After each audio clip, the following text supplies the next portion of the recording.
Astaghfirullahalazim. Dah baca? Belum. Ha? Macam mana? Oh, lagilah rasa bersalahnya kan?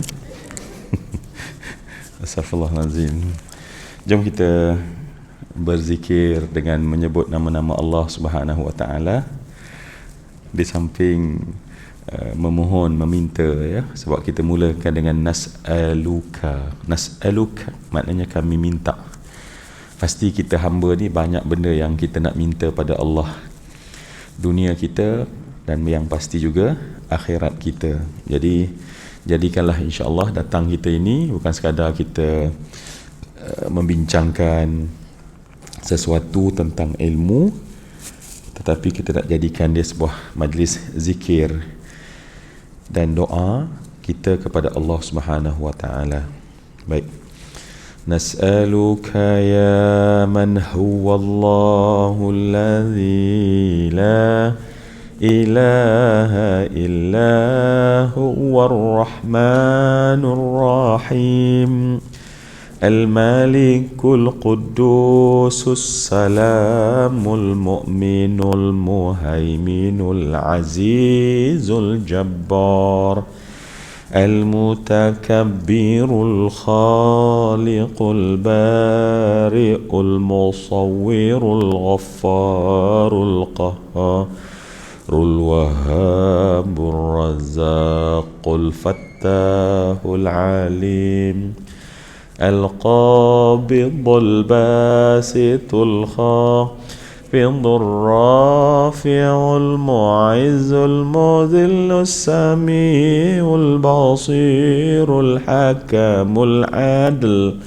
latiful khabir al-halimul azim al-ghafurul syakur العلي الكبير الحفيظ المقيت الحسيب الجليل الكريم الرقيب المجيب الواسع الحكيم الودود المجيد الباعث الشهيد الحق الوكيل القوي المتين الولي الحميد المحصي المبدئ المعين المحيي المميت الحي القيوم الواجد الماجد الواحد أحد الصمد القادر المقتدر المقدم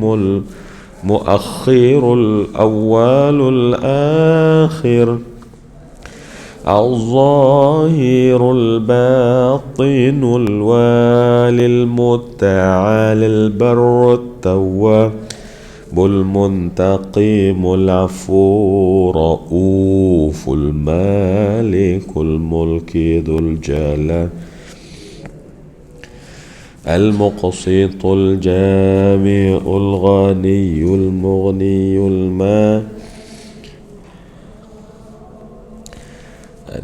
النافع النور الهادي البديع الباقي الوارث الرشيد الصبور الذي شيء وهو السميع اللهم صل أفضل الصلاة على أسعد مخلوقاتك سيدنا وعلى آله وصحبه وسلم عدد كلماتك كلما ذكرك الذاكرون وغفل عن ذكره الغافلون.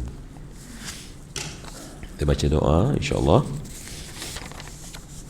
Bismillahirrahmanirrahim.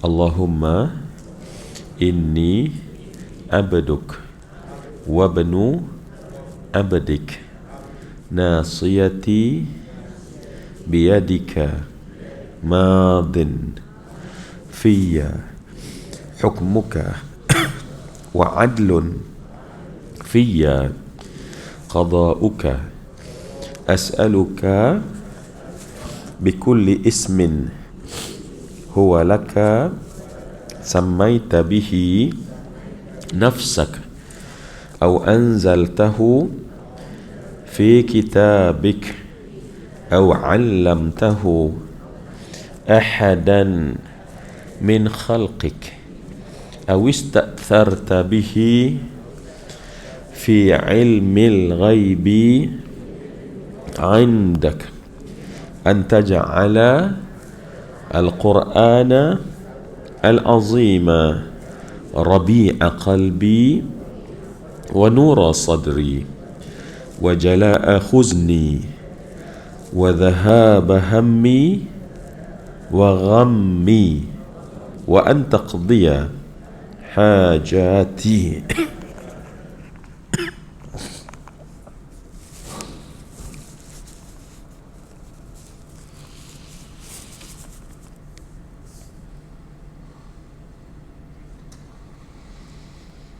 wa hajatina wa sallallahu ala sayyidina Muhammad.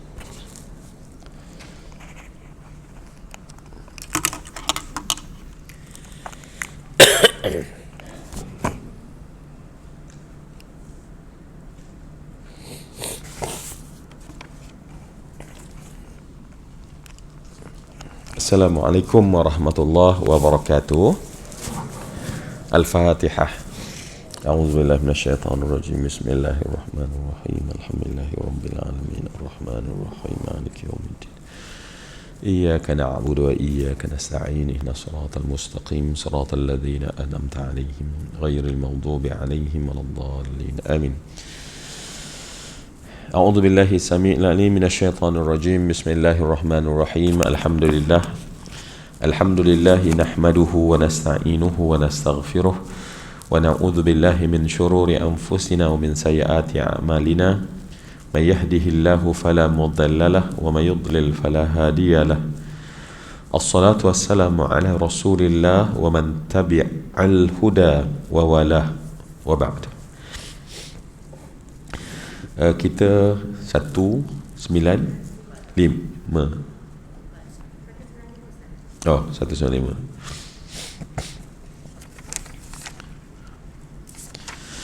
Okey, ayatnya adalah a'udzubillahi minasyaitonirrajim wa anfiqu fi sabilillahi wa la tulqu bi aydikum ila tahlukah wa ahsinu innallaha yuhibbul muhsinin. Ya. Baik, alhamdulillah semua yang saya hormati, semua yang saya kasihi, alhamdulillah sama-sama kita dapat bertemu lagi. Sama-sama kita hadir bersama untuk kita berukhuwah sesama kita, ya, kita hadir untuk kita sama-sama mencuba memahami dan mohon pada Allah berikan kefahaman kepada kita daripada bacaan yang kita sering dan selalu bacakan. Dan kita nak sangat sedar bahawa kita semua sedang beribadah pada ketika ini, ya, dalam hadis yang saya kira banyak kali kita sebutkan daripada Abu Dharrin, daripada Abu Dhar Al-Ghifari radhiyallahu anhu qala Rasulullah sallallahu alaihi wasallam qala li Rasulullah sallallahu alaihi wasallam ya Aba Dharrin la an taqdua fata'allama ayatan min kitabillah khairun min mi'ati raka'atin wa la an taqdua fata'allama baban min al-ilm umila bihi aw lam yu'mal khairun laka min alfi raka'atin. Ya, hadis dalam Sunan Ibnu Majah. Nabi SAW kata Abu Dhar Al-Ghifari, Rasulullah berkata kepada aku, wahai Abu Dhar.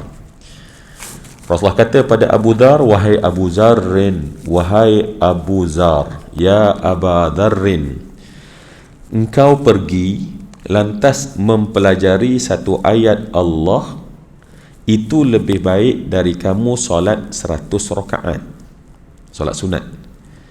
Ya. Kemudian wala an taghdua, dan kemudian kau pergi fata'allama baban minal ilm, engkau mempelajari satu bab daripada ilmu, umila bihi aw lam yu'mal, sama ada nanti engkau amal ilmu itu atau engkau tidak amal. Ya, amal itu nanti Allah cerita lain. Sama ada engkau amal atau engkau tak amal, umila bihi aw lam yu'mal, khairun min alfi raka'atin, khairun min alfi raka'atin, lebih baik daripada engkau solat 1000 rakaat, solat sunat 1000 rakaat. Jadi kita kena sedar kita duduk ni adalah untuk mendapat kita sedang duduk dalam bentuk ibadah yang ganjarannya sangat besar, ya, sangat besar. Sebab setengah orang kata dia rasa bahawa menuntut ilmu ni hanya duduk-duduk sahaja, ya, dia tak nampak bahawa itu adalah ibadah di sisi Allah Subhanahu Wa Taala. Baik, semua yang saya kasihan, alhamdulillah, yalah saya tengok ada yang tak ada, bersilih ganti, ya. Jadi Allahu Akbar. Biasanya yang tak ada tu mungkinlah, kalau saya tak tahu di sini, tapi tempat lain tu kadang-kadang tanya kenapa kuarantin, ya, kadang-kadang kena. Jadi nampaknya memang benda yang kita bincang 2 tahun dulu tu hari ni kena macam semua orang dah rasa dia. Ya, dan doalah yang baik. Dan Tu Haji pun saya nak lama yang saya tak nampak pun ada, ya. Ada yang selama saya tak nampak, hari ni baru saya nampak pun ada juga, ya. Jadi ala kulli hal, semoga masya-Allah kita dapat manfaat bersama, amin ya rabbal alamin, daripada dalam julus kita yang sebentar ini, dalam majlis ini, insya-Allah. Baik, kita baca ayat tadi, sambungan daripada frame yang besar, ya. Frame dia sebenarnya ada besar-besar, dia kita zoom in. Kalau kita zoom out, dia cerita tentang sebenarnya memang ada kaitan dengan Ramadan, ya. Ramadan yang kita kata adalah bermula dengan tazkiyah nafs. Ramadan itu, ya, kalau kita undur ke belakang, kita akan menjumpai bahawa semua yang Allah terangkan adalah tentang penyucian.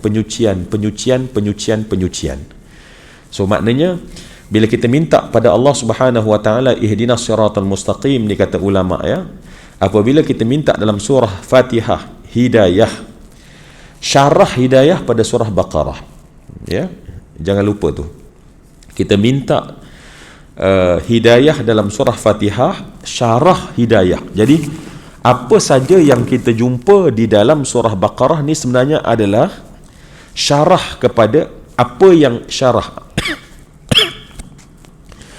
Maksudnya penjelasan. Maaf, saya punya ni mask ni saya mula pakai, jadi macam rapat sangat untuk saya.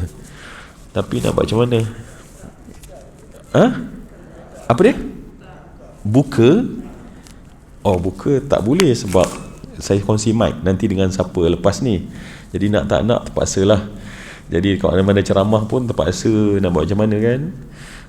Jadi itu di antara SOP. Jadi standard prosedur dia macam tu, jadi terpaksalah kena, orang kata, korban sikit.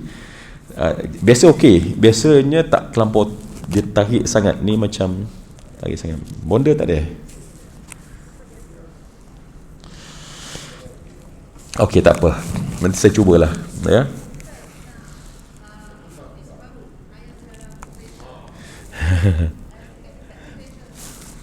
Boleh cuba. Ya kan, ni kecil kan. Boleh, tapi ya kan.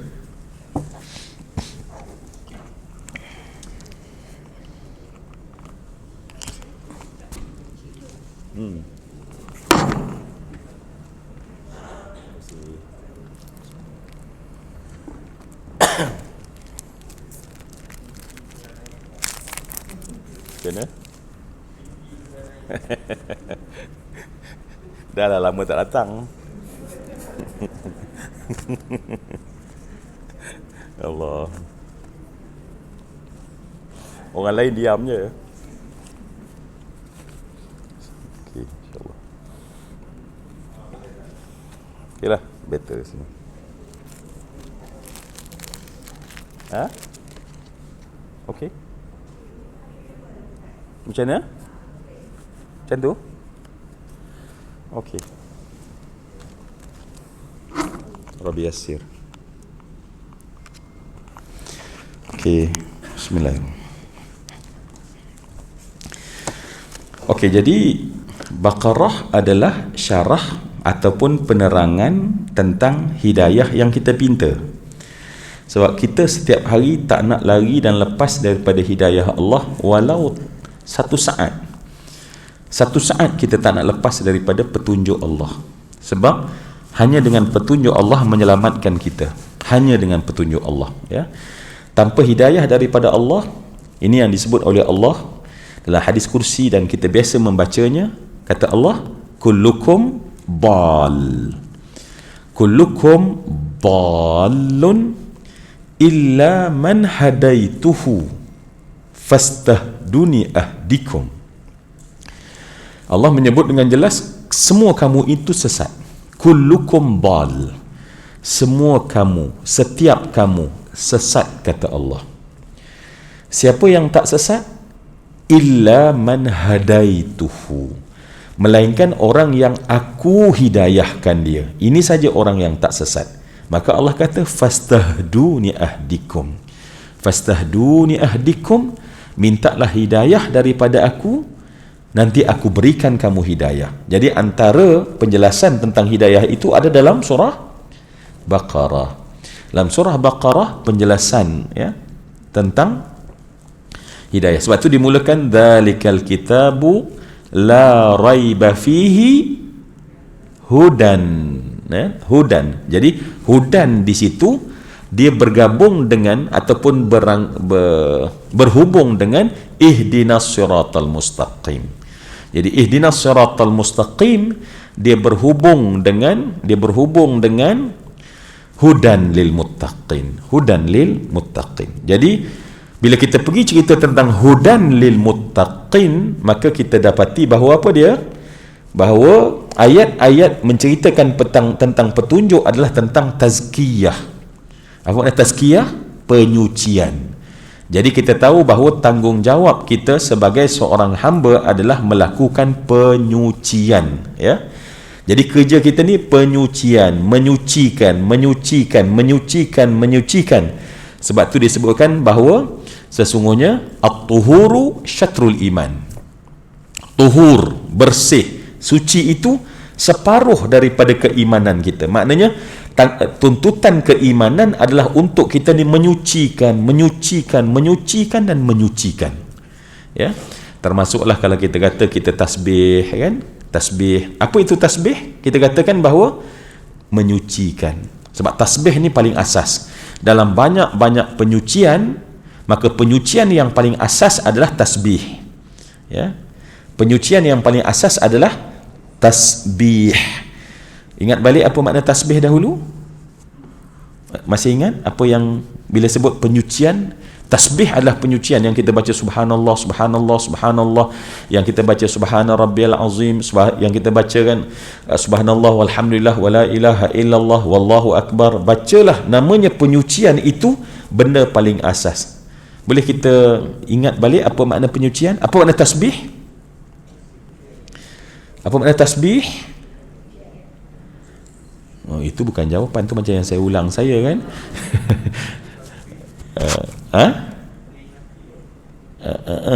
Sikit lagi dah okey dah tu. Maknanya dalam perbincangan dah tu. Tasbih adalah tanzih. Ya, tasbih maknanya adalah tanzih. Tanzihun maknanya adalah perlakuan menyucikan. So perlakuan hati kita, sebab ingat ya, perbuatan ada perbuatan zahir, ada perbuatan anggota, ada perbuatan hati. So hati pun dia pun verb, dia buat juga. Sebab tu Allah katakan alladzina yu'minuna bil ghaibi. Yu'min adalah fi'il. Bila fi'il dia adalah verb, perbuatan. Maknanya hati kita membuat. So hati kita, apa yang hati kita buat? Hati kita buat mempercayai dan meyakini. Itu kerja hati. So apabila kita tasbih, mulut kita bergerak.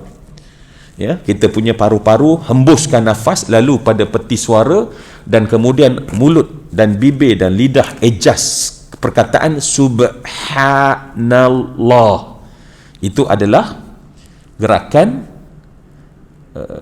semualah sistem nak mengeluarkan suara.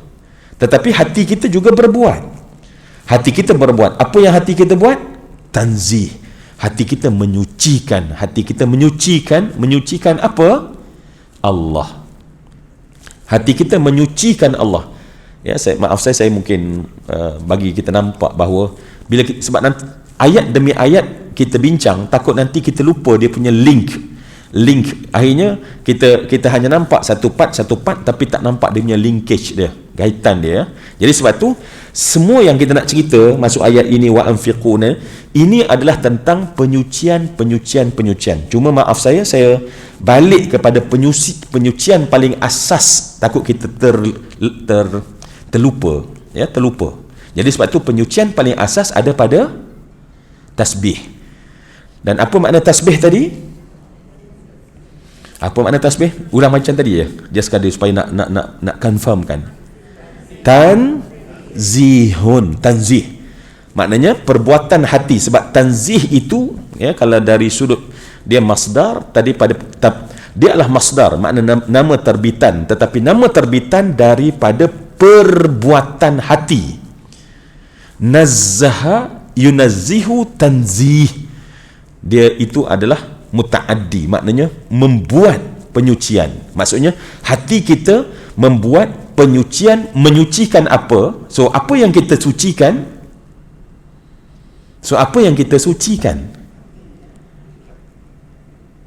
Sekarang ni hati yang sucikan. Kita tu hati kita. So hati kita sucikan apa? Sucikan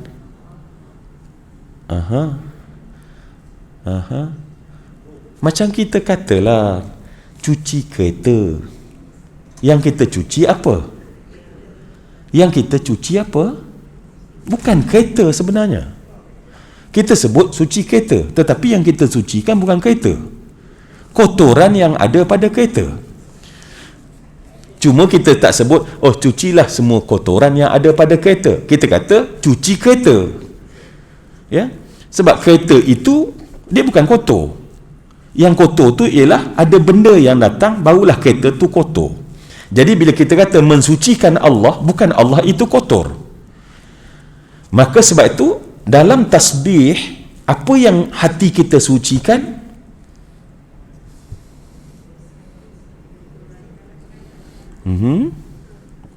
Ya. Boleh kan kita bincang macam biasalah kan, kita bincang. Menyucikan apa? Kotoran hati. Okey, baik. Tak apa, semua jawapan tu ialah yang mungkin yang baru datang mungkin apa ni, nak ngajar-ngajar je lah kan, tanya-tanya pula kan, dah nak supaya meriah suasana. Kalau orang datang, orang nampaklah kita punya session ni macam orang kata meriah kan. Baik, yang kita sucikan adalah, okey, sebab tu diberi definisi. Tasbih adalah ni kena kita ingat insya-Allah lepas ni definisi ni.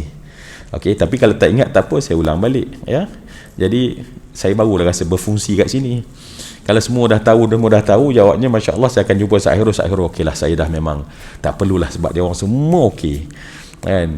Jadi okey, kita just orang kata kita ulang, sebab untuk cepat menghafaz adalah dengan menyebut. Jangan hanya dengar. Kalau kita dengar, macam ingat. Tetapi once kita, sebab dengar ialah proses masuk. Untuk ingat, kita kena buat dua proses, masuk dan keluar. In, out. Input, output. Barulah kita punya memori kita cepat menyimpan. So, apa itu tasbih tadi? Tanzih. Cuma sekarang ni, apa yang kita tanzihkan itu? Sebab kita katakan bahawa cuci kereta. Yang kita cuci bukan kereta, sebenarnya kotoran yang ada pada kereta. Bila kita sucikan Allah, maha suci Allah dari kotor. Dari kotoran-kotoran yang jadi sebab tu kita bagi definisi, ulama bagi tolong kita bagi definisi bahawa yang dimaksudkan dengan tasbih adalah tanzihun amma la yaliqu li'azamatillah. Ya. Jadi tasbih yang kita kata cuci itu kotor apa sebenarnya? Cuma betul Kak Zul cakap tadi, dia pagi hati tu memang betul, tapi nanti dia itu adalah result dia. Tetapi apa kerja hati kita? Kerja hati kita menyucikan adalah tanzihun amma la yaliqu li'azamatillah. Dapat catat? Oh, main ingat ya. Alhamdulillah, masya-Allah ya. Dia memang ingat saja. Baik, so saya mudahkan. So tanzih tadi apa makna? Menyucikan, daripada kalimah nazzaha yunazzihu tanzih. So bila kita nampak tanzih maknanya terus dalam pemikiran kita, dia adalah satu perbuatan, ada benda kena buat. Disebut fi'il muta'addi. Ya, fi'il ada satu perbuatan, ada dua, satu yang tak perlu kepada benda yang kena buat. Tetapi bila kita sebut tanzih, maknanya hati kita menyuci dan mesti ada benda yang disucikan. So apa yang disucikan? Amma maksudnya daripada apa-apa. Menyucikan itu adalah apa-apa la yaliqu li'azamatillah, apa saja yang tidak layak bagi keagungan Allah, itu yang kita sucikan. So hati kita menyucikan apa saja yang tidak layak bagi keagungan Allah Subhanahu wa taala. Apa saja yang tak layak bagi keagungan Allah, maka itu yang kita sucikan.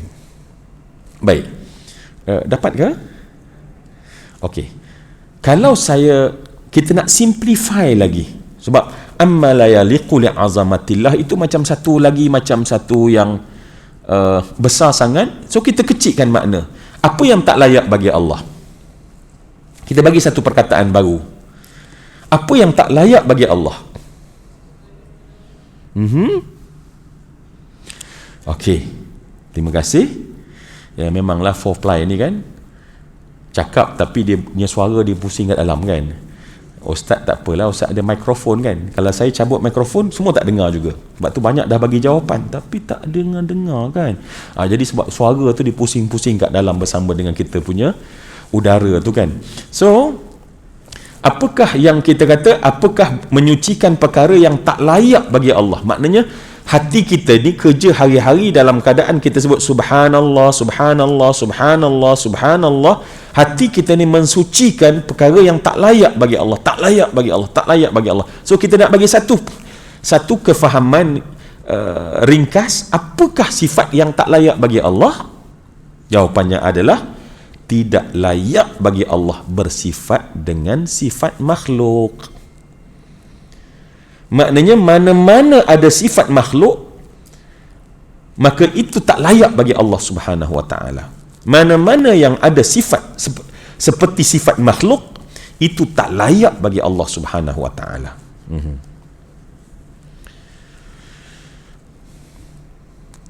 Itulah beza Allah dengan makhluk.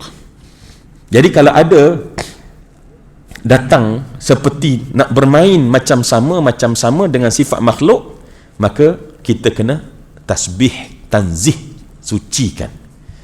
Sebab tu kita katakan bahawa patutnya saya dah masuk dah ayat ni, tapi sabar ya, perlahan kan. So sebab tu tasbih ada adik-beradik kan, ingat dah balik, tasbih ni ada adik-beradik dia. Apa adik-beradik dia? Apa dia? Tak apa. Adik-beradik tasbih. Tak dengar?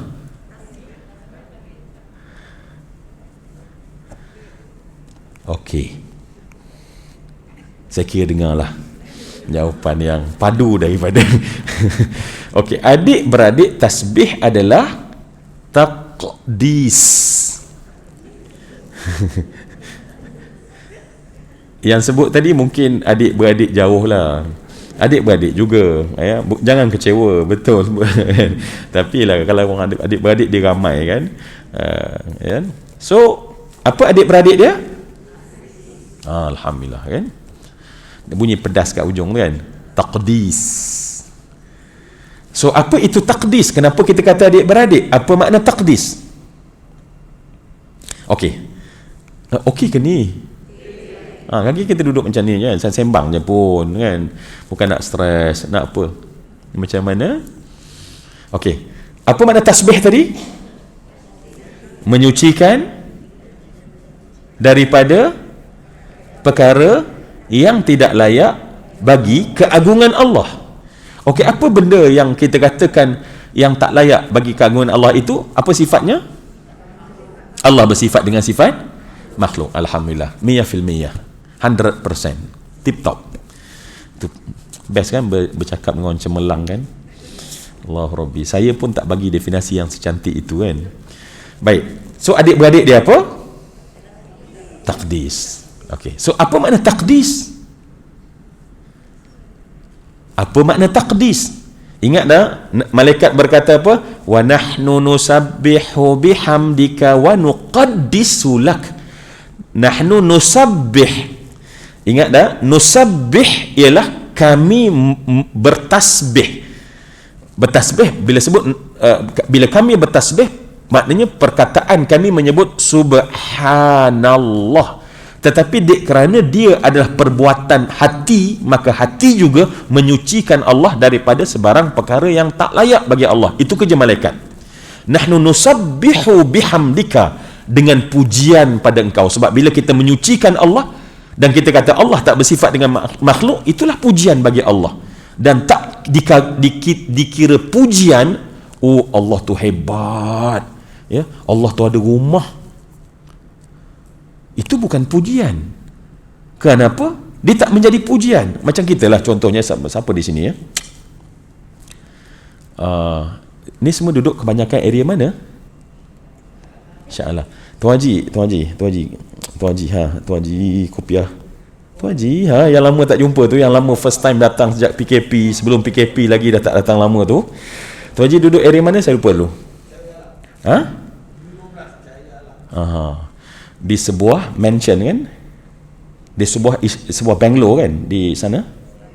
Nampak kecil hati, nampak tak kecil hati? Saya sedang puji rumah bungalow.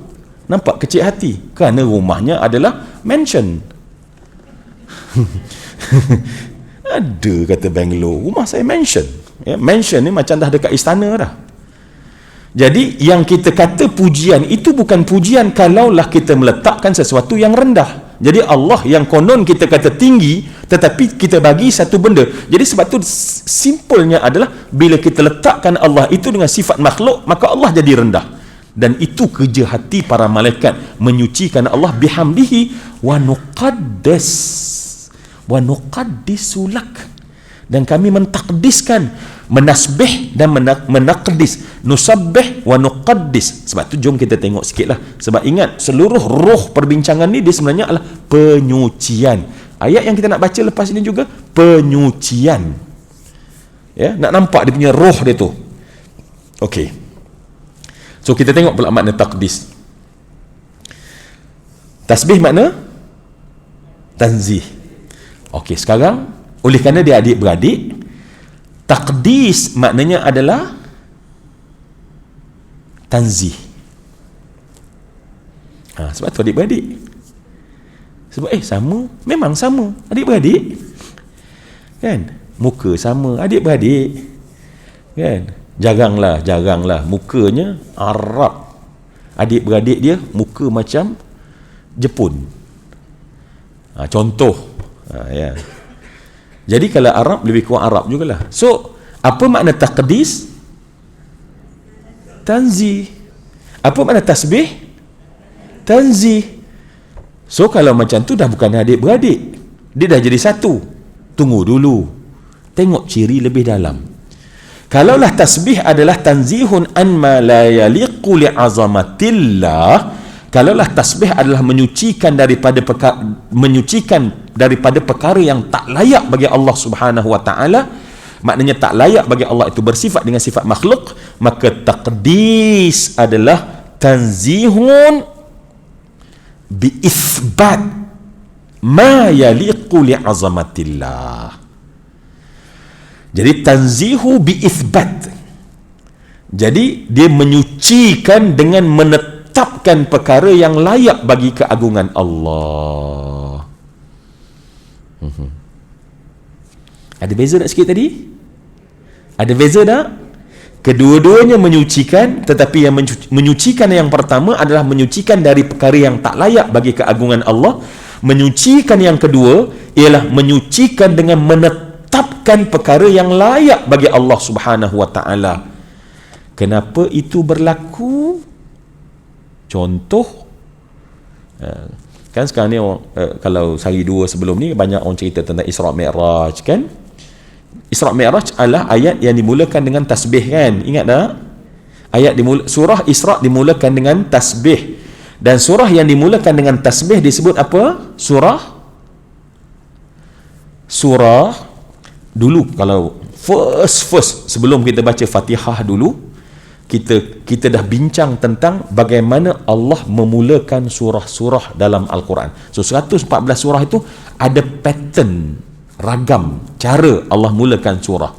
Antaranya Allah mulakan dengan apa? Ingat tak?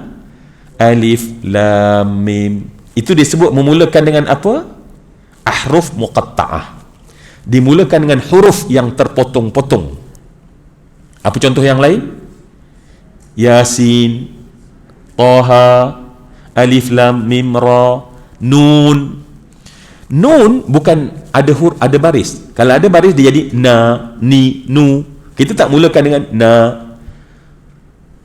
Ya, kita tak mulakan dengan alif fathah, lam fathah, min fathah. Kalau ada fathah, ada baris, dia jadi a, la, ma. Tetapi kita jadi alif, lam, mim, sebutan. Itu cara Allah mulakan surah. Baik, banyak cara, dan antaranya adalah memulakan dengan tasbih. Dan surah yang dimulakan dengan tasbih disebut sebagai suar al-musabbihat. Mana-mana surah yang dimulakan dengan tasbih dikategorikan, kita kategorikan sebagai suar. Suar ni adalah plural untuk surah. Suratun, suratani, suarun. Suar min banyak surah lah, surah-surah. Suarun al-musabbihat. Al-musabbihat. Berapa surah yang dalam Quran dimulakan oleh Allah dengan tasbih? 7 surah. Ya, ada 7 surah macam kita baca Subbihisma Rabbika. Maknanya Allah mulakan dengan tasbih. Ya, jadi ada 7 surah. Jadi 7 surah tersebut disebut sebagai suar al-musabbihat. Ada hadis menceritakan ada masa Nabi sebelum tidur membaca suar al-musabbihat. Ya, menyebutkan Nabi membaca di antara surah musabbihat. Jadi jangan kita cari mana surah musabbihat ya. Cari surah Qalam jumpa, surah Qamar jumpa, surah Rahman jumpa, surah musabbihat tak jumpa. Memang tak ada. Kerana dia adalah gelaran untuk surah yang dimulakan dengan tasbih. Baik, balik pada taqdis.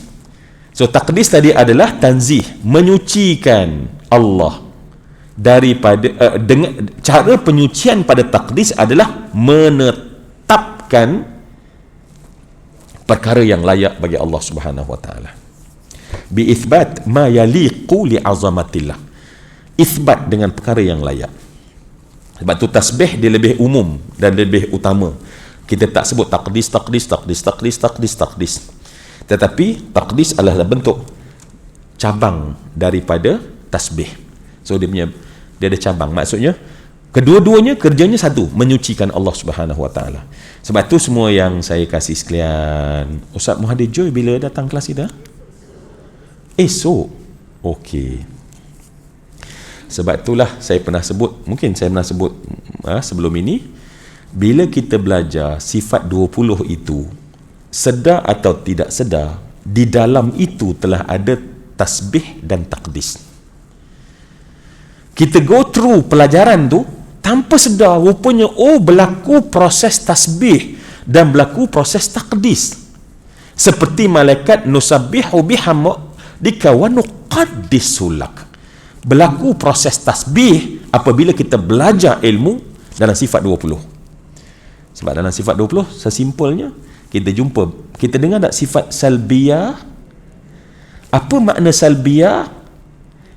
Ialah yang tidak layak bagi Allah. Jadi tasbih adalah menyucikan perkara yang tak layak bagi Allah Subhanahu wa taala.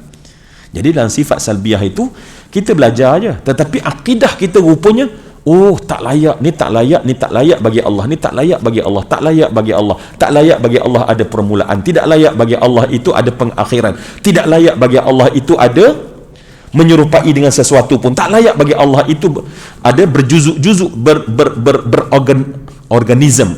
ada organ, ya. Kemudian kita belajar sifat ma'anawiyah. Ma'ani ma'nawiyah, definisi sifatnya adalah sifatun qa'imatun lizat. Sifat yang memang ada pada zat. Maknanya isbat. Tuhan itu melihat. Namun kita kena isbatkan bahawa menyucikan Allah dengan menetapkan melihat yang layak bagi Allah. Jadi kalau kita mula kata Allah tu ada mata, biji mata, so biji mata itu lemah sebab tu makhluk. Sebab tu kita tak pernah kata bila Allah tu melihat ada biji mata. Dan dalam Quran Allah tak sebut mana-mana pun. Cuma Allah menyebut melihat. Sebab tu bila Allah sebut melihat, kita kena isbatkan. Itu proses taqdis. Jadi belajarlah. Kita sama belajar. Maksudnya, bukan saya kata belajarlah tu mana kami datang Ustaz. Kan tak. Maksudnya pada saya, jom kita terus mempelajarinya tanpa kita sedar. Iman kita dah masuk, maka hati kita mentasbih dan mentakdis. Dan sebab itulah ulama' mendapati bahawa itulah akidah yang paling tuntas dalam berhadapan dengan cabaran yang datang dari luar. Cabaran yang datang, sebab itulah Salahuddin Al-Ayyubi kan? Salahuddin Al-Ayyubi ketika dia menakluki kembali Baitul Maqdis, dia menetapkan pada muazzin supaya melaungkan sifat-sifat Allah yang kita duduk ngaji itu, supaya umat faham. Sebab dalam tu ada tasbih dan takdis pada Allah. Sebab ketika itu orang Eropah dah datang nak memurtadkan orang Islam. Jadi bila ada protection itu, tasbih dan takdis dalam iman, hati kita menyucikan Allah, maka akhirnya tak terkotor perasaan kita terhadap Allah. Musuh tak boleh nak masuk menyerap ke dalam. Cuba bayang, Imam Suyuti menulis selama 4 kurun kaedah itu digunakan sejak daripada zaman. Maknanya ingatkan orang tentang sifat 20, Allah, wujud, qidam. Kita hafal macam simple, tetapi dia masuk ke fahaman dalam, Masya Allah, dia jadi satu protection yang sangat kuat. Sebab tu musuh bila nak buang protection ini. Dan akhirnya Masya Allah hari ini seorang murtad. Sebab apa? Sebab tak ada pertahanan. Zaman dulu semua yang dikasih, saya pernah cerita yang banyak sangat cerita, kan marah kan. Ramai yang buka ni, Ustaz, bila Ustaz nak baca wa'anfiqu? Sabar kan? Boleh ke? Allah baik sungguh, ya Allah. Macam ni lambat nak habisnya ni kan. Tapi tak apa kan. Sebab kalau nak habis banyak memang banyak kan. Jadi kita yang penting kita cuba mempelajari. Dulu maksud dulu ketika umat Islam dia memahami ilmu ini dan ulama, ya, sebab ilmu ni telah pergi kepada 90% daripada dunia Islam. Kefahaman yang Imam Sultan siapa tadi saya sebut? Salahuddin Al-Ayyubi, itu adalah pemahaman 90% daripada penduduk umat Islam dalam dunia. Kalaupun kita tak hafal, saya tak hafal pun, tetapi bila kita tengok penafsiran, cara kita memahami adanya tasbih, adanya tanzih, maknanya kita tak sedar rupanya, proses knowledge itu dah berlaku dalam diri kita. Dan dulu semua yang dikasih sekalian, dulu apabila seorang tu dia mahir agama, dia mesti basic akidah tu ada dah. Pergilah ke mana pun, basic akidah tu dah ada. Dan kerana itu kita dapati apa dia, orang payah nak rosakkan, murtadkan orang kita. Saya pernah cerita yang saya jumpa dengan masa duduk Pakistan, datang seorang jumpa, dia kata apa dia? Kamu daripada Malaysia, nama dia Abdul Rahman, but next week I'll be Christian. Next week I'll be Christian insya-Allah. Saya kata biar betul. Kan? Dan dia kata ni kawan dia nama Michael. Sebelumnya namanya Malik. So saya tengok Masya Allah, ini di Pakistan yang majoriti orang Islam. Ya, cuma saya cerita lagi yang kelas tu, saya kata apa dia? Salahnya kita apa dia? Sebab yang kununnya bercerita tentang ramai murtad ialah orang kita sendiri. Ceramah ramai orang murtad di Malaysia, 1 juta murtad, 2 juta murtad. Masa dulu masyhur ceramah yang macam ni. Dia tunjuk kat saya paper cutting Malaysia, sebab dia orang respect Malaysia sebagai Islamic state. Dia orang respect Malaysia. Orang banyak luar negara dia respect Islam di Malaysia. So pada dia, kalau orang Islam yang hebat di Malaysia pun murtad, so tak hairan kalau kita murtad di Pakistan. Ni saya cerita pengalaman pada spesifik masa, bukan untuk semua masa. Cerita ni cerita betul yang saya hadapi. Dia tunjuk paper cutting, saya nampaklah muka ustaz tu dalam bahasa Malaysia yang diterjemah kat sebelah tu dalam bahasa Urdu, nak ceritanya bahawa di Malaysia ramai orang murtad. Sebab tu saya pernah forum dengan ustaz tu, saya nafikan, saya kata siapa yang bagi angka 1 juta 2 juta, tolong bagi saya. Yang bagi itu adalah pihak, bukannya pihak kita. Ya, bila mereka keluarkan angka, cyber peperangan ni adalah untuk psycho orang. Baik, bukan itu nak ceritanya. Maka dia tanya saya, sebab dia from Malaysia. Ya, so saya kata macam ni je, sebelum you nak tukar agama, tolong jawab soalan saya. Dia kata, Kia yar, apa soalan dia? Simple. Tolong bagi tahu pada saya, kamu nak keluar daripada Islam masuk agama lain, dan ada orang agama lain masuk agama Islam. Saya nak tanya, kenapa itu berlaku? Kenapa ada orang masuk Islam? Kenapa ada orang Islam keluar daripada Islam? You jawab soalan tu, kamu boleh buat apa yang kamu suka. Saya ceritanya tu lah. So tu je saya sempat cakap. Bas pun datang, lompat masuk dalam bas, jalan. Di Pakistan tak payah tunggu dia berhenti, sebab bas tak pernah berhenti. Kita pandai lompat, termasuk perempuan. Power dia orang. Ya, tak adanya beratur, tak ada, lompat cup masuk dalam bas kan. Okeylah, saya lupa dah kisah tu. Saya kira sebulan 2 bulan lepas tu, saya tunggu bas tempat yang sama, ada orang cuit saya. Tengok dia, mat ni. Saya tengok dia, first saya tanya dia adalah, nama kamu siapa? Saya ingat nama dia dulu Abdul Rahman. I'm still Abdul Rahman. Oh, kau masih Abdul Rahman? So dia kata, sebab saya tak boleh jawab soalan kamu. Nasib baik. Sebab saya tak boleh nak jawab, kenapa ada orang daripada agama lain masuk ke dalam Islam, dan ada orang Islam macam kamu yang keluar dan masuk agama lain? Saya kata satu sebab saja. Sebabnya adalah jahil. Tidak pernah ada orang agama lain yang jahil dia masuk dalam Islam. Dan kerana jahillah orang dalam Islam keluar daripada agama Islam. Saya rasa saya puas, sebab zaman dulu tidak ada seorang ustaz yang murtad. Tidak ada seorang Bilal yang murtad. Tidak ada seorang yang kita panggil imam dia murtad. Orang biasa saja yang dia mengaji sikit, dia takkan murtad. Yang kita dengar murtad adalah orang yang tak peduli agama, yang tak tahu agama, yang sosial dan segala macam. Nampak tak betul tak perkara tu? Semua yang dikasih sekalian, rupanya dalam catatan tepi saya, sebenarnya kalau orang tu tak mengaji macam yang kita mengaji, seorang itu walaupun knowledgeable, dia boleh murtad. Sebab dia dalam dia tasbih dan tanzihnya tak kuat. Ya.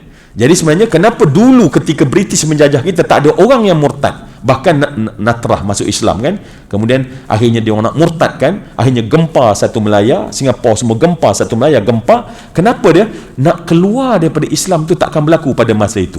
Ketika tekanan yang begitu kuat, dia orang datang dengan segala pengaruh, buka semua sekolah missionary, hantar segala, beri tekanan, tetapi orang kita tak murtad. Bahkan berapa ramai orang British yang kita pergi England, tengok Masya Allah, yang berkahwin, tentera yang kahwin dengan orang perempuan Malaysia, Dan satu family dia Islam, family dia di England pun masuk Islam. Maknanya powernya muslimah kita, keluarga muslimah kita, mak saleh yang handsome, tapi you masuk Islam. Power tak? Power. Hari ni tak payah muka mak saleh, yang bila tengok, ya Allah, tak handsome langsung, murtad dah. Kan? Murtad dah. Orang kata muka macam siput sedut pun ada juga. Bukan nak mengata fizikal tak baik, tetapi nak cerita perbandingan. Maknanya di zaman ketika penjajah, muslimah kita dengan seorang yang, bila saya pergi England tu, wow, saya kata handsomenya pakcik ni, sebab dia dah tentera zaman dulu kan, gambar lama dia. Tetapi ya Allah, sebab ketahanan akidah dah diberi oleh umat, sehingga family dan orang tu akidahnya mantap, tak mampu orang murtadkan. Tapi hari ni dicabut ilmu asas, dan akhirnya Masya Allah, hadatha ma hadatha, waqa'a ma waqa'a, berlakulah apa yang berlaku. Jadi sebab tu sebenarnya kenapa Sultan Salahuddin Al-Ayyubi tekankan sangat, sebab dia nampak gerombok gelombang pemurtadan itu dah mula datang kepada umat Islam. Sebab tu dia bangkit, dia kata kena faham ilmu ni, kena faham ilmu ni, sebab dalam seluruh penyucian yang diperintah dalam agama, penyucian paling asas adalah penyucian terhadap akidah kita. Okey? Boleh nampak? Okey ke? Yep. Baru kali pertama ya Allah menanya balik. Saya dah ingat tak tanya dah.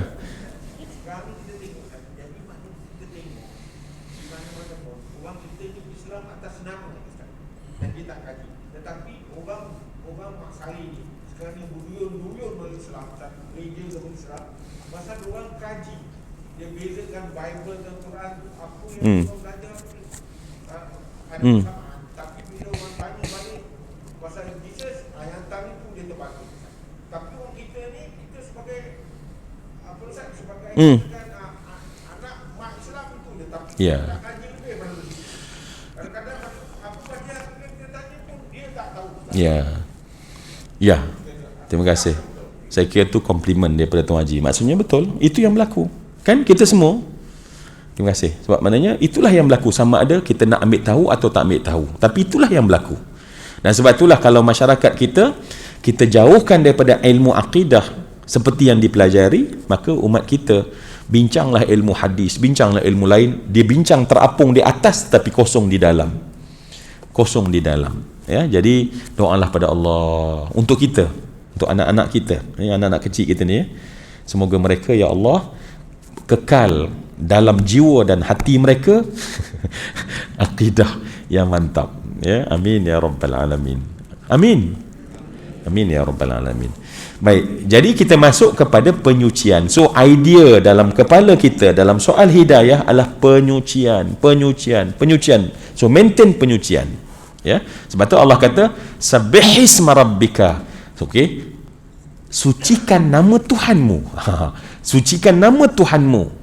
Sabbihisma rabbikal a'la contohnya ya. Kita sucikan nama Allah Subhanahu wa taala. Okey, jom kita masuk pada wa anfiqu fi sabilillah. Ini ayat penyucian. Ya. Pergi umrah kerjanya adalah penyucian. Al-Haram, Masjidil Haram adalah untuk melatih penyucian, ya. Semua itu adalah satu semuanya berkenaan dengan penyucian. Dan akhir sekali betul lah. Akhir sekali adalah kita nak jiwa-jiwa kita yang suci dan bersih. Tapi kena praktik. Kalau kita tiba-tiba meletakkan Allah dengan sifat yang tak layak bagi Allah, tak berlaku penyucian. Itu dalam akidah kita. Bayang.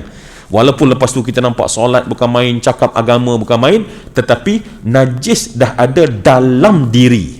Najis dah ada dalam diri kita. Sebab tu tak ada yang boleh menyucikannya melainkan ilmu. Ya, ilmu yang benar. Okey, wa anfiqu fi sabilillah. Kita tengok ayat, kita tengok dalam siapa bawa buku ya. Wa anfiqu, dan belanjakanlah fi sabilillah, di jalan Allah. Okey, maksudnya jalan Allah di sini adalah apa saja yang kita nafkahkan secara khusus dari harta kita, ya. Bi khususin min malina, daripada harta kita. Tetapi kepada apa saja yang membawa kepada ketaatan kepada Allah. So kalau kita duk kata fisabilillah itu besar sangat makna dia. Makna fisabilillah ialah apa saja jalan ataupun perbuatan ketaatan pada Allah. Maka kalau di sana perlukan kita infak, maka infak itu fisabilillah. Sebab setengah orang mungkin beranggapan infak fisabilillah adalah perang. Kita kena beri ruang, kita kena bagi harta untuk perang.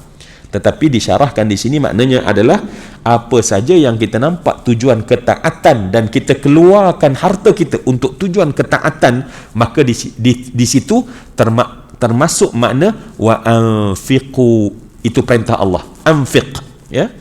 Asal makna anfiq, anfiqa, anfiqu, anfiqi, anfiqa, anfiqna, ya. Anfiqu maknanya adalah hendaklah kalian ramai-ramai semua mengeluarkan harta. Sebab infak bermakna mengeluarkan harta fi sabilillah pada jalan-jalan ketaatan.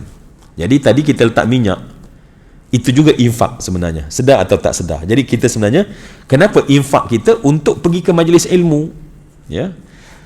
Tadi Allahu Akbar, Tuan Haji saya tadi, ya Allah, jam teruk juga. Tapi jam teruk tu ada jugalah cemas tengok jam. Tapi lebih teruk saya punya meter minyak saya betul-betul kat E. Yang betul-betul E. Biasa E tu dah naik tu dah biasa. Sebab E tu mana apa? Nah, enough kan?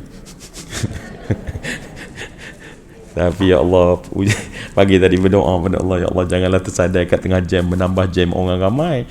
Sebab betul-betul memang betul-betul dah habis dah dia punya meter tu, memang dah habis dah. Saya kata ya Allah tolonglah ya Allah, sampaikanlah ya Allah ke stesen minyak.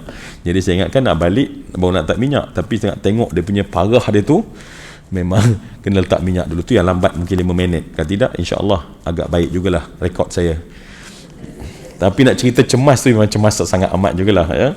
Jadi tapi bagus juga bila cemas tu berzikir lebih sikitlah, ya. Berzikir lebih sikit, ya Allah tolonglah ya Allah, tolonglah ya Allah. So maknanya apa saja yang kita keluarkan tetapi dengan tujuan ketaatan, itu dikira seorang menginfak di jalan Allah. Sebab kita tak rasa kan? Sebab kita rasa bahawa bila kita pergi nak perang baru anfiqu fi sabilillah. Jadi sebenarnya maknanya umum, kata ulama, apa saja ketaatan yang kita keluarkan harta untuknya, maka itu merupakan infak fi sabilillah. Ya, berbahagialah sebab itulah harta yang ada kemudian jadi berkat, kita tak perasan. Harta kita jadi berkat sebab kita infak untuk jalan Allah. Bila masa kita datang sini, kita letak minyak, itu infak pada jalan Allah. Setiap infak pada jalan Allah, Allah ganti keberkatan pada harta yang masih ada. Makin banyak kita infak, makin banyak gantian keberkatan dari Allah Subhanahu wa taala, ya. Seperti dalam berjihad dan lain-lainnya. So tu dalam Ibn Kathir disebut ketaatan dulu, sebab maknanya jalan ketaatan. Barulah dia highlightkan kebiasaannya jihad fi sabilillah paling tinggi ialah berperang pada jalan Allah. Maknanya menginfakkan perang pada jalan Allah. Dan ingat kita masih lagi dalam mood apa ni? Dalam mood tahun ke berapa ni? Cerita ni mood tahun ke berapa ni? Ke-6 hijrah Nabi, ketika Nabi nak buat umrah. Nabi nak buat umrah tetapi dia halang, maka berlaku 2 benda besar. Yang pertama disebut sebagai Bai'atur Ridwan, dan yang kedua disebut sebagai perjanjian Hudaibiyah. Dan ayat ini untuk tahun ke-7. Apa berlaku pada tahun ke-7? Apa dia? Umrah qada. Sebab bila umrah qada nanti, ni kita kena pergi forward ke tahun hadapan. Pada umrah qada, orang Quraisy benarkan berapa hari? 3 hari. Dan 3 hari dibenar tu maksudnya mereka keluar daripada kota Mekah, tak kacau orang Islam masuk melakukan ibadah dalam 3 hari selama mana mereka melakukan ibadah. Dan di situlah datang persoalan. Apa persoalannya? Sebab saya tengok alhamdulillah flow ni flow-nya sangat bersama dengan apa yang kita nak fahami. Orang Islam yang ada di Mekah tu Jangan cakap nampak sangat minggu lepas datang. Okey, Tuan Haji. Tak payah terjaga gurau lama kan. Siapa? Okey. Umat Islam sebab cerita ni tahun ke-6. Dan mereka bila tulis perjanjian Hudaibiyah, nanti mereka dibenarkan. Sekarang kita dapati orang-orang Quraisy keras sangat. Jadi mereka takut bila nanti kononnya dibenarkan 3 hari, tapi 3 hari dia akan serang kita di dalam ketika kita melakukan umrah. Maka pada ketika itu Rasulullah pada tahun ke-7, maka Nabi prepare pasukan yang tidak masuk ke dalam kota Mekah tetapi duduk di perbatasan, dan itu tentera berkuda yang standby di luar. So Nabi buat bukan tawakkal ala Allah. Nabi buat strategi. Apa strategi Nabi? Nabi sediakan yang tak pakai ihram tetapi pakai pakaian perang tetapi standby di luar. Maka datanglah soalan kat sini. Semua persoalan ni datang. Kan ke kita dah tengah pakai ihram? Asy-syahrul haram bi syahril haram. Kita berada pada bulan haram. Kita berada di tanah haram. Kita sedang berihram. Macam mana mungkin, sebab peraturan orang Arab menyatakan bahawa tidak boleh sama sekali berperang. Maka ayat-ayat ini menceritakan bolehnya berperang kalau kamu diserang. Itu dia punya idea cerita kita yang kita ceritakan ni. So kerana apa? Kerisauan ketika umrah qada nanti berlaku dan ketika itu orang menyerang. Tetapi Nabi buat standby 2 cara. Yang pertama, tentera standby kat luar just in case. Maka tentera tersebut akan turun, dan sebab itu turun berperang itulah yang menjadi persoalan yang nak dijawab dalam ayat ini. Mana boleh? Sebab itulah ingat perkataan yang sangat jelas ialah al-fitnatu asyaddu minal qatl. Nampak dah? Ingat dah balik kefahaman kita? Al-fitnatu asyaddu minal qatl. Al-fitnah lebih teruk daripada qatl, membunuh. Ingat tak maksud sebenar dia? Kita faham tahun ke-6, tahun ke-7, kita faham ayat, baru kita faham ayat al-fitnatu asyaddu minal qatl yang sering disalah faham. Saya baru ni dalam TV pun dengar lagi. Al-fitnatu asyaddu minal qatl. Fitnah tu lebih teruk daripada membunuh. Maknanya fitnah itu lebih teruk daripada orang jahat yang membunuh. Sedangkan apa makna sebenar? Kesyirikan yang membenarkan dia menyerang kita itu lebih buruk daripada kalau kita bunuh mereka. Itu makna dia. Kan jauh beza tu. Jauh beza. Sebab fitnah boleh digunakan dengan makna, sebab bahasa Melayu guna fitnah dalam faham kita. Baik. So alhamdulillah kita nampak dia punya flow dia. Jadi begitulah Dan Allah Subhanahu wa taala menyebutkan wala tulqu bi aidikum, wala tulqu bi aidikum, dan janganlah kamu jatuhkan tanganmu, maksudnya dirimu. Sedangkan ba, disarahkan sikit tentang ba itu adalah ba zaidah, maknanya boleh digunakan wala tulqu aidikum, tetapi ada dalam bahasa Arab Allah meletakkan huruf disebut zaidah.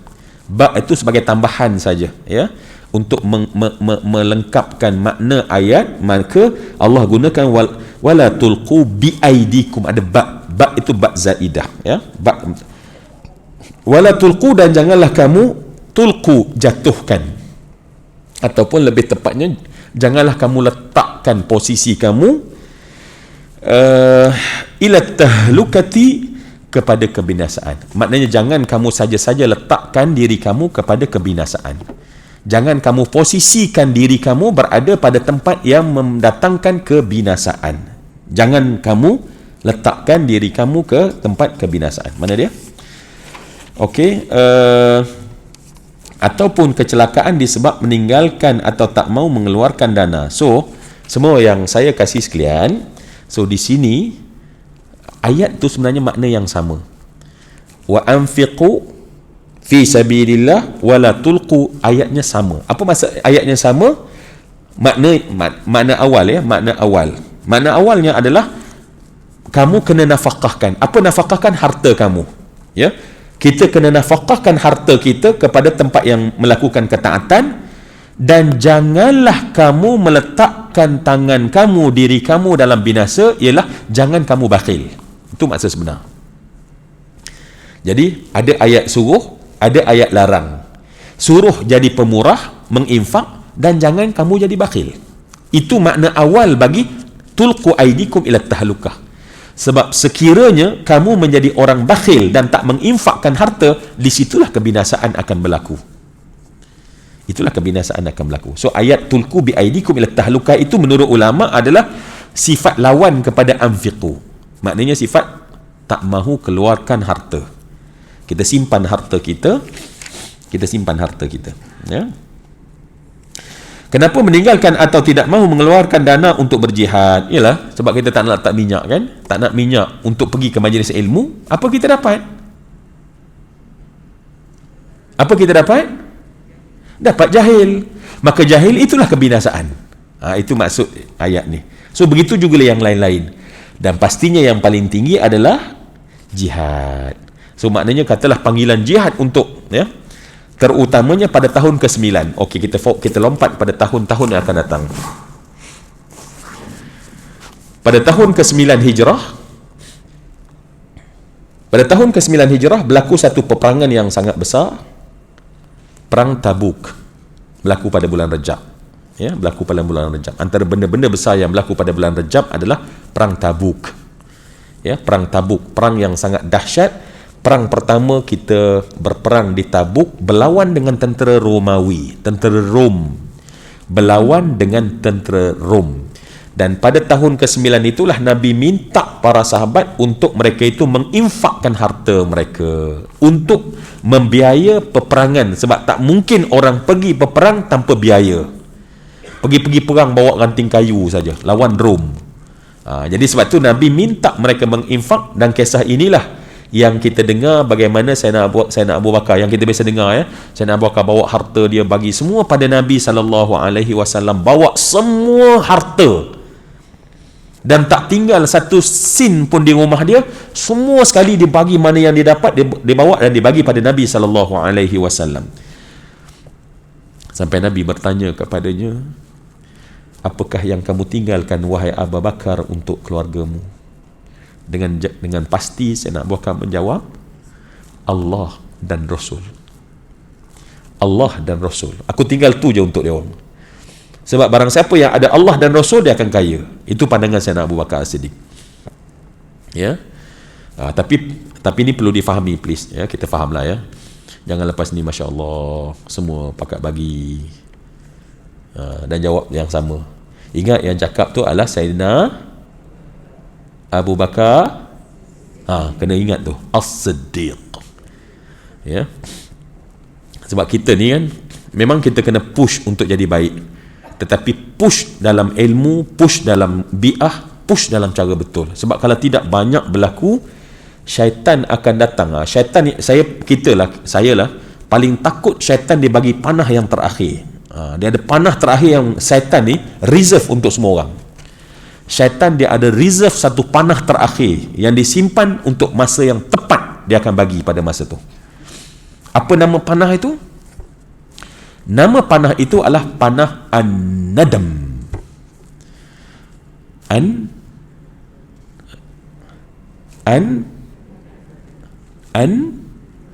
Nadam. Nadmu. Macam tajuk cerita Hindustan, kan? Apa dia? An-Nadam. An-Nadmu. An-Nadmu ni, syaitan akan panah kepada orang yang buat baik, terutamanya para infak, munfiqin, dan dia akan datangkan rasa sesal atas benda yang dia buat. Dia akan campak dalam hati orang buat baik sampai sia-sia ya aku buat baik kat suami aku. Halah. Kan? Kalau kita sebut macam tu, habis pahala kita. Allahu Akbar. Kan? Kita buat macam-macam kebaikan, tapi at the end of the day, satu hari kita kata sia je aku, menyosal edan. itu sebenarnya syaitan dah mula tarik timing yang bagus dan dilepaskan. Dia kata jangan buat baik kat suami, atau ni samalah suami dan isteri lah. Suami jangan buat baik pada isteri, jangan. Tetapi kita lawan dan kita buat. Tetapi dia tak berhenti, sehinggalah akhirnya bila semua dah everything dah settle, berlaku sesuatu, maka dia akan panah. Terutama ketika kita dalam keadaan low tu maknanya mungkin ada krisis, ada masalah, maka pada masa itu keluarlah ungkit. Sebab ungkit antara 3 orang yang tak akan masuk syurga, 3 orang yang tak masuk syurga, yang ketiga kata Nabi dalam satu rantaian hadis adalah si pengungkit. Buat baik dia ungkit, buat baik dia ungkit, dia buat baik dia ungkit, dia berjuang dia ungkit, dia tolong orang dia ungkit. Ungkit ini adalah sebab tu syaitan akan keluar anak panah ni dan dipanah dalam hati kita mengungkit. I lah yang tolong you dulu, I buat macam ni untuk you tak ada harga, bla bla bla bla. Itu skrip syaitan. Supaya apa? Pahala kita kosong. Ni yang paling bahaya ni. Sebab tu kena minta Allah, ya Allah janganlah ya Allah. Sebab tu cara dalam Islam, bila kita buat baik apa kita kena buat? Bila kita buat baik apa kita kena buat? Bila kita buat baik apa kita buat? Ni untuk saya ni ya Allah, Zul untuk diri kamu, bukan untuk orang lain. Di sini semua dah okey. Apa kita cakap? Apa kita kena buat bila kita dah buat baik? Iris. Lupakan. Kita lupa yang kita buat baik pada anak kita. Walaupun ibu Masya Allah jasanya pada anak, tapi kalau nak selamat, jadi semua pengorbanan itu pahala, lupakan semua kebaikan tersebut. Semua yang kita buat baik pada suami, lupakan. Rasa macam tak ada buat baik lagi, barulah kita nak buat baik lagi. Kalau dah banyak sangat buat baik kan, payahlah banyak buat baik ni, macam mana pahala ni ya Allah. Kan, itu juga suami ya, kita ya. Apa saja baik kita lupakan. Once kita lupa, barulah tak ada point nak ungkit. Sebab tu Allah sebut wala tubtilu sadaqatikum bil manni wal adha.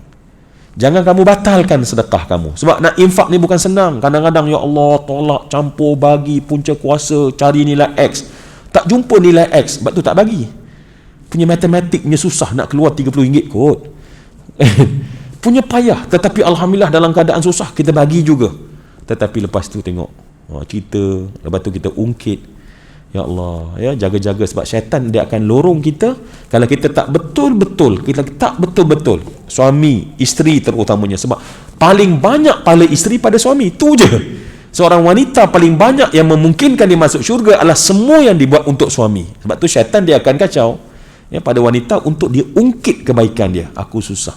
Sebab tu Sayyidatina Khadijah kan, dia prinsip dia adalah, prinsip kasih sayang yang sebenar adalah bukan kita buat baik, bukan kita serve, tetapi untuk kita tidak menyakiti. Sebab kalau kita buat baik, kita ungkit tu sakit. Tapi kalau kita tak menyakiti, itu kita punya fokus dalam kita buat baik, maknanya kita tak nak apa pun tak baik, dan kita keluar juga. Kita macam Sayyidatina Khadijah, habis harta dia bagi pada Nabi SAW, tetapi sedikit pun dia tak ungkit, sikit pun.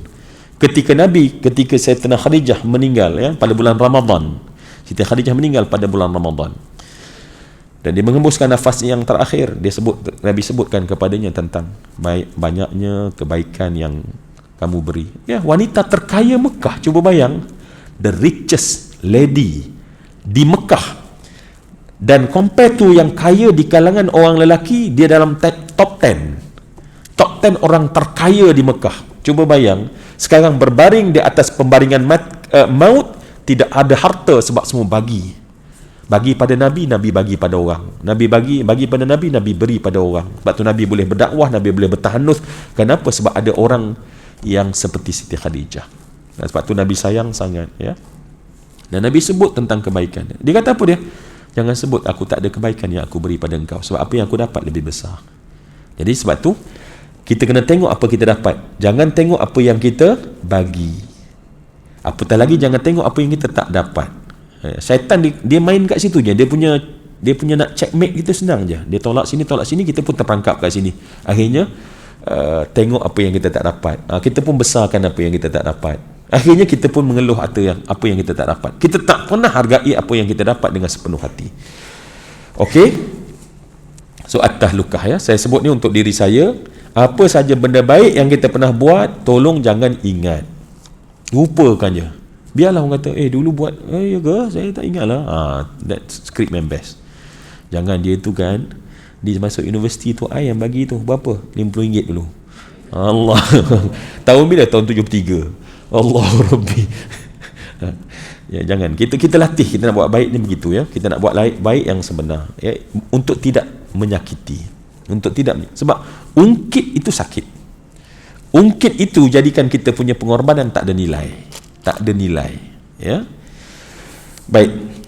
Jadi okey, baik. Tadi cuma sebab tu saya kata kita kena buat ini, jangan syaitan bagi ruang, ya. Berapa ramai orang yang kadang-kadang masya-Allah bila berhijrah, bermati-matian dia berhijrah, tetapi ilmu tak teli. Apa yang tak teli? Bi'ah, ya. Sebab kita ni nak berubah ada dua yang paling penting. Continuity of ilmu dan circle yang dah mula berubah. Ni untuk sustain perubahan manusia. Untuk sustain perubahan manusia ialah ilmu yang berterusan. Dan bi'ah, kita kena create bi'ah baru. Kalau kita masih dalam bi'ah lama, bi'ah maknanya environment yang lama, kita anytime. Dan environment yang lama ni ada kat mana? Kita cakap praktik lah, ya. Environment yang lama ada di mana agaknya? Apa yang pengaruhi kita? Pengaruhi rasa, pengaruhi pemikiran. Tolong saya. Apa yang pengaruhi? Apa yang create environment kita? Apa yang create environment kita? Sebab itu penentu kita istiqamah. Sebab ada orang dia tak create. Ya, apa dia? Kawan. So kawan tu pula dipecah. Kawan kita di FB. Kawan kita. So mana circle kita di FB? Apa circle kita di Twitter? Apa circle kita di, kalau TikTok muda-muda kan?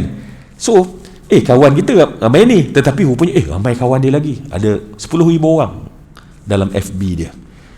Sedar atau tidak, apa yang mereka tulis, kita baca, pengaruhi kita.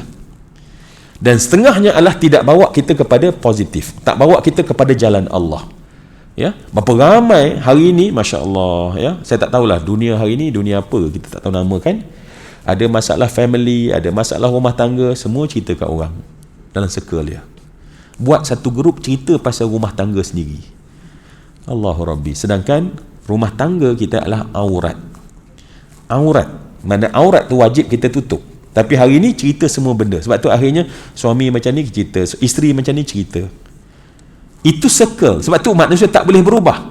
Kadang-kadang dia tengok, dia tu okey dah pergi masjid. Tapi masjid ni tengok, saya 1, 2, 3, 4, 5, ya, campur. Yang jaga, yang saya campur sekali, ya. Yang tidur, saya campur sekali. Nak anggap ini tengok gurau kasar kan. nak cerita ni lah kawan. Berapa orang? Berapa orang? 50 anggapnya. Katalah 30, 40 kita ada di sini. Tapi nampak friend kita yang lain, apa dia cakap pengaruhi kita. Sebab tu kita dapati kita payah nak berubah. Sebab kadang-kadang tanpa kita sedar, ya. Sebab manusia ni, bila saya cakap, tuan-tuan boleh terima tak? Tuan-tuan kata insya-Allah boleh terima. Dia bukan boleh. Sebab dalam diri semua orang dia ada disebut sebagai critical area. Area kritik. Sebab semua orang bukan terima. Kita akan dia lalu proses tunnel, satu tunnel kecil. Ya, satu tunnel kecil untuk terima apa orang bagi tahu.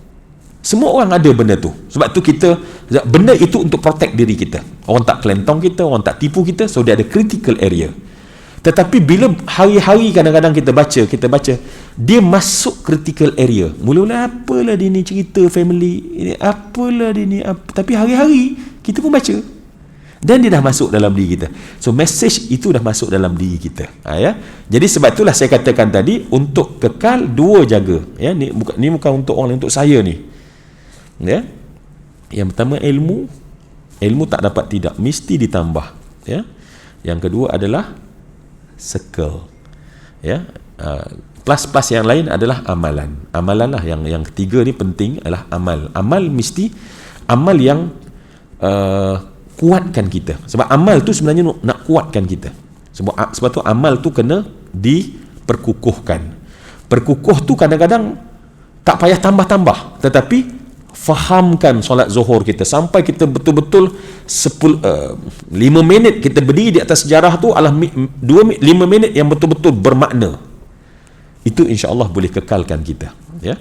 Berapa ramai orang yang kita tengok dia berubah, ya, lepas tu dah berubah balik dah. Mula berubah baik, berubah tak berlaku dah. Berlaku. Pukul 10 dah. Kak Zu bila buat macam tu maknanya saya kena berhenti.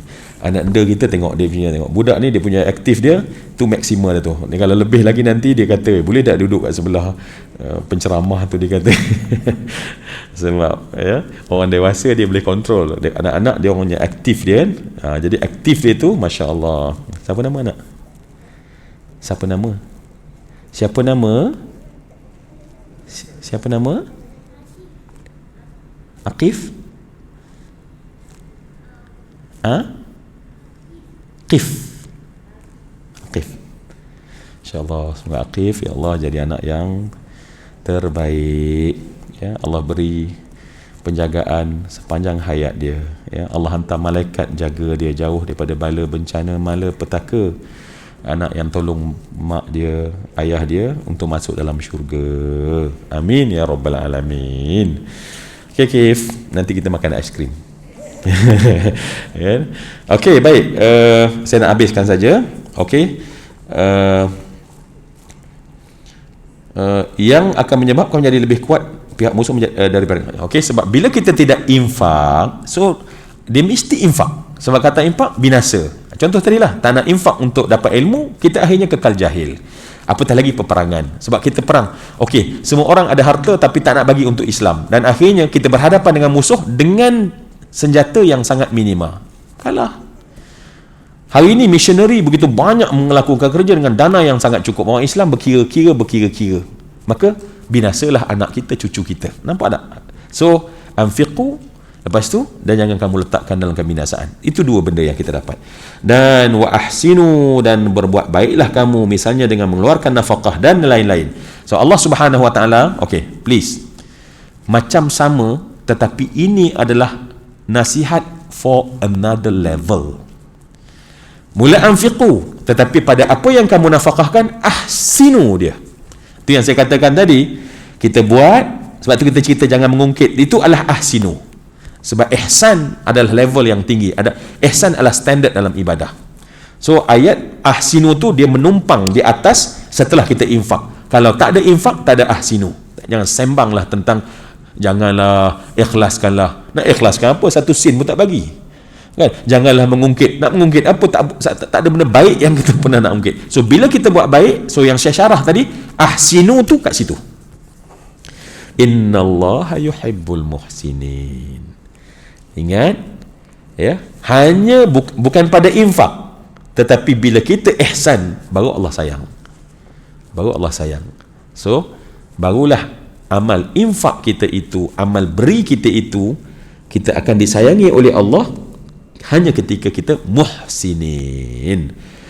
Okey, sungguh Allah mengasihi orang yang berbuat baik, artinya memberi mereka pahala, ya. Maksudnya barulah Allah terima kita.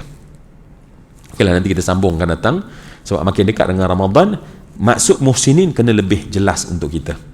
Bukan hanya infak, bukan hanya amal, tetapi minal muhsinin, nakun minal muhsinin.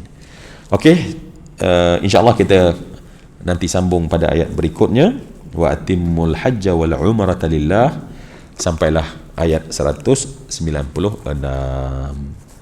Okey, cukuplah sekadar itu. Pertama sekali terima kasih semua dapat bersama kita duduk, dan harap ya Allah duduk kita, pahala kita lebih banyak daripada seorang lakukan solat sunat 1000 rakaat yang diterima oleh Allah. Maka sebab itu semua orang dah buat yang terbaik. Bukan belajar itu, tetapi buat terbaik pada belajar itu, muhsin.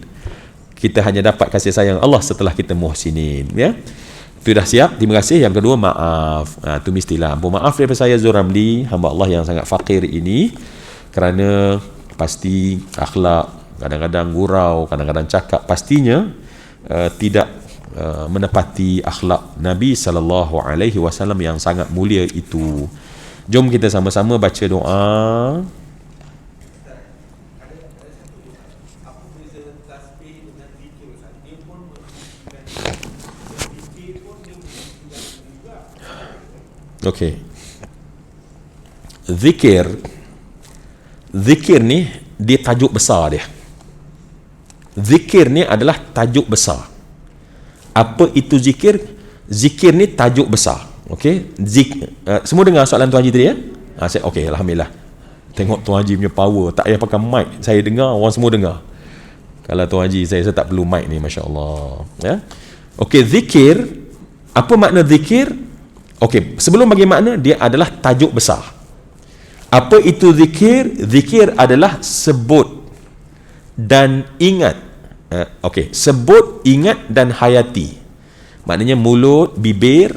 So orang zikir rataban, Nabi kata minta doa pada Allah agar zikir kita, mulut kita sentiasa ratab berzikir, ingat Allah. Akal kita ingat, zikir bermakna ingat, conscious. Kemudian feel dalam hati, itu zikir. Itu zikir. Apa kontennya? So kontennya barulah tasbih, tahmid, tahlil, takbir, istighfar, selawat. Itu konten. Dan setiap konten tersebut, kita kata tadi apa tadi? Menyucikan. So konten dalam tasbih itulah yang menyucikan, memberi maksud pada zikir tadi. Okey? Okey, alhamdulillah. Bismillahirrahmanirrahim. Sama-sama. Bismillahirrahmanirrahim. Rabbana anfa'na bima 'allamtana. Rabbi 'allimna alladhi yanfa'una. Rabbi faqqihna wa faqqih ahlana wa qarabatin lana fi dinina ma'a ahli al-qutri untha wa dhakar.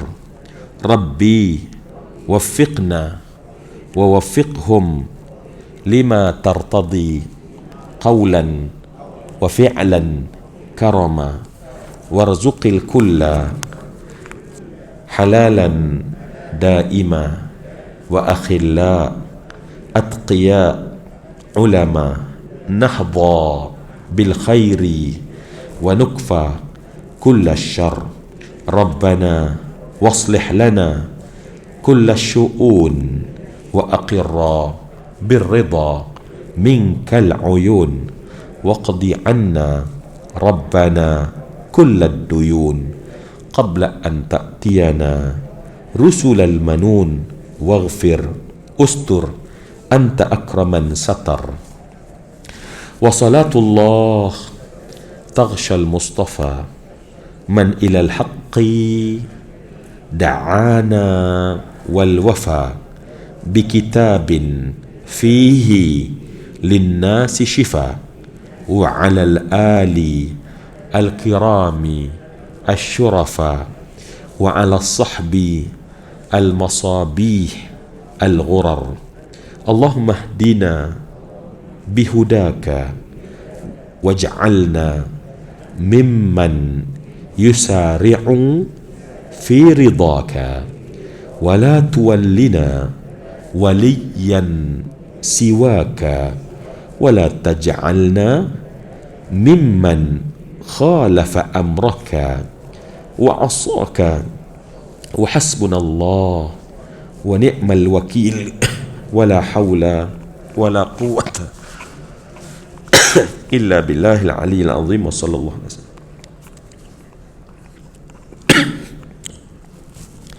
Kita sudahi dengan kafaratul majlis